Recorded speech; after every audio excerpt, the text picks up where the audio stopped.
lugares antiguos donde aparecen muertos, hospitales, templos y conventos en donde se han aparecido figuras fantasmales. ¿Acaso será verdad que las almas de los muertos se encuentran deambulando entre los vivos? Cuando existieron personajes en esa época colonial inolvidable, cuando tenemos a la mano antiguos testimonios y se barajan nombres auténticos y acontecimientos, no puede decirse que se trata de un mito, una leyenda o una invención producto de las mentes de aquel siglo. Si acaso se adornan los hechos para hacer más ameno el relato, que por muy diversas causas ya es leyenda. Respecto de los nombres que en este cuento aparecen, tampoco se ha cambiado nada, y si varían, es porque en ese entonces se usaban de una manera diferente nombres, apellidos y títulos. Durante muchos años, y según consta en las actas del muy antiguo convento de la Concepción, que hoy se localizaría en la esquina de Santa María la Redonda y Belisario Domínguez, las monjas enclaustradas en tan lóbrega institución vinieron sufriendo la presencia de una blanca y espantable figura que en su hábito de monja de esa orden veían colgada de uno de los arbolitos de durazno que en ese entonces existían. Cada vez que alguna de las novicias o profesas tenían que salir a alguna misión nocturna y cruzaban el patio y jardines de las celdas interiores, no resistían la tentación de mirarse en las cristalinas aguas de la fuente que en el centro había, y entonces ocurría aquello. Tras ellas, balanceándose al soplo ligero de la brisa nocturnal, veían aquella novicia pendiente de una soga, con sus ojos salidos de las órbitas y con su lengua como un palmo fuera de los labios retorcidos y resecos, sus manos juntas y sus pies con las puntas de las chinelas apuntando hacia abajo. Las monjas huían despavoridas clamando a Dios y a las superioras, y cuando llegaba ya la abadesa o la madre tornera, que era la más vieja y la más osada, ya aquella horrible visión se había esfumado. Así, noche a noche y monja tras monja, el fantasma de la novicia colgando del durazno fue motivo de espanto durante muchos años, y de nada valieron rezos, ni misas, ni duras penitencias, ni golpes de cilicio para que la visión macabra se alejara de la santa casa. Llegando a creer y a decir en ese entonces, en que aún no se hablaban ni se estudiaban estas cosas, que todo era una visión colectiva, un caso típico de histerismo provocado por el obligado encierro de las religiosas.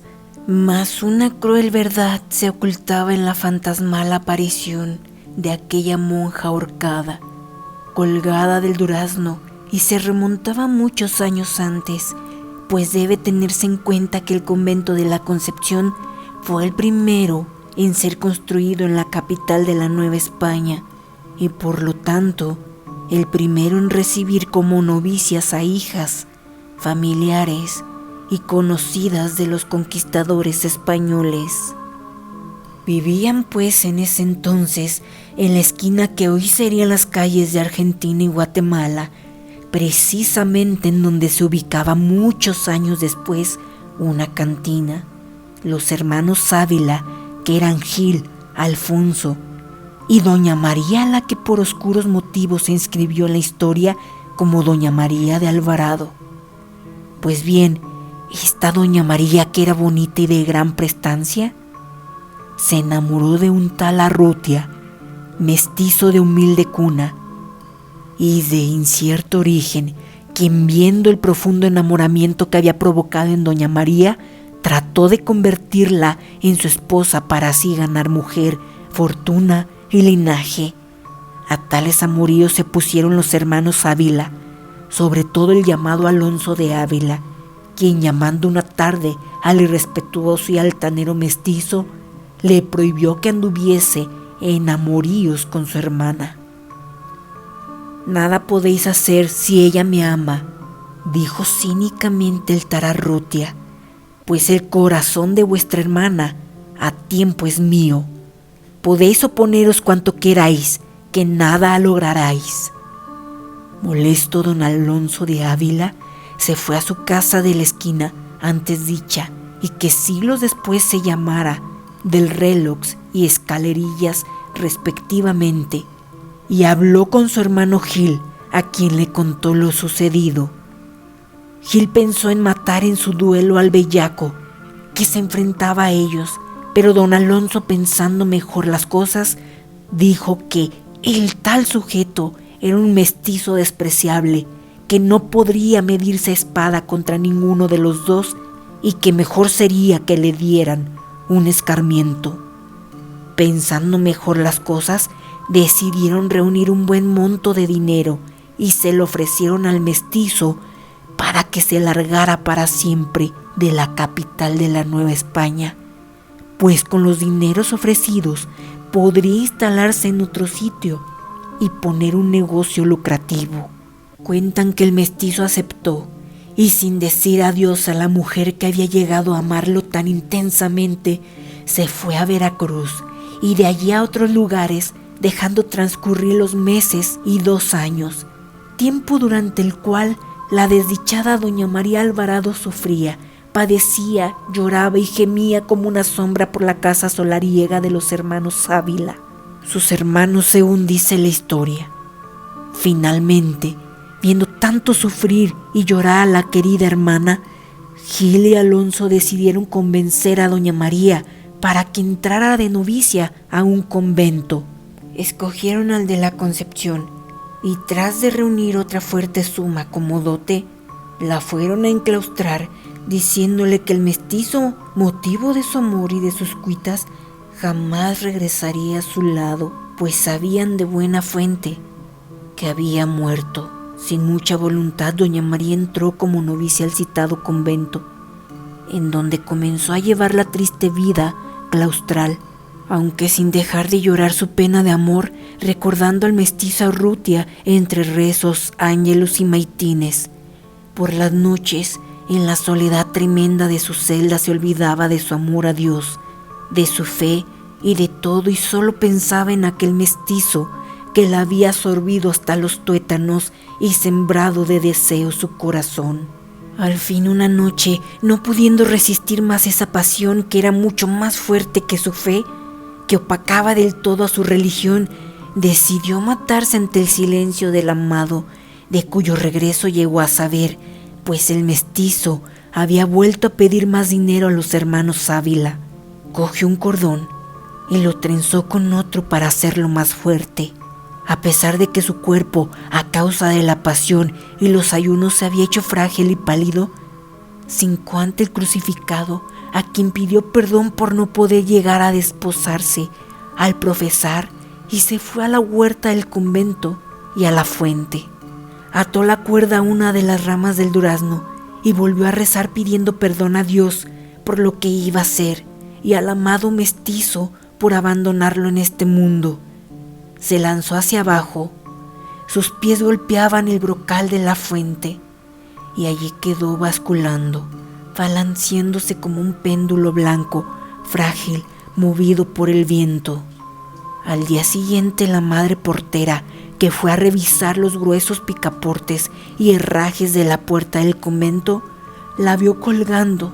El cuerpo ya tieso de María de Alvarado fue bajado y sepultado esa misma tarde en el cementerio interior del convento, y allí pareció terminar aquel drama amoroso.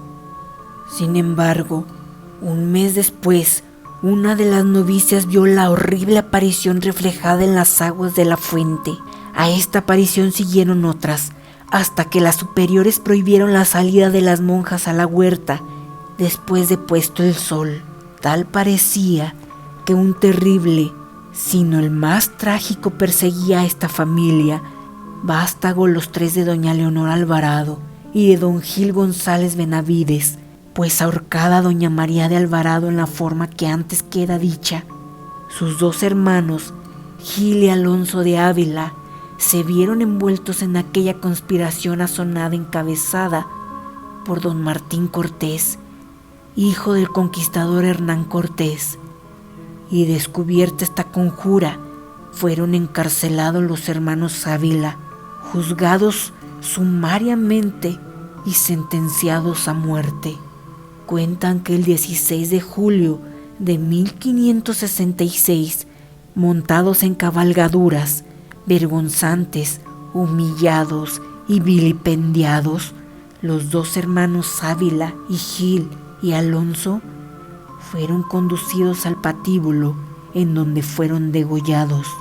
Por órdenes de la Real Audiencia y el mayor castigo a la osadía de los 2 Ávila, su casa fue destruida y en el solar que quedó se aró la tierra y se sembró con sal. Sin duda alguna, esta historia nos deja una gran reflexión, lo que se puede llegar a hacer por amor, sin saber si eres correspondido o no. Además, no sabemos si los muertos conviven entre nosotros. Déjanos saber qué opinas tú. ¿Crees que los muertos pueden regresar del más allá? ¿Que las almas de ellos conviven con nosotros? Esto fue El Divulgador. Espero que te haya gustado la historia. No olvides ayudarnos suscribiéndote al canal para poder seguir haciendo contenido y compartirlo con todos ustedes. Gracias y hasta la próxima.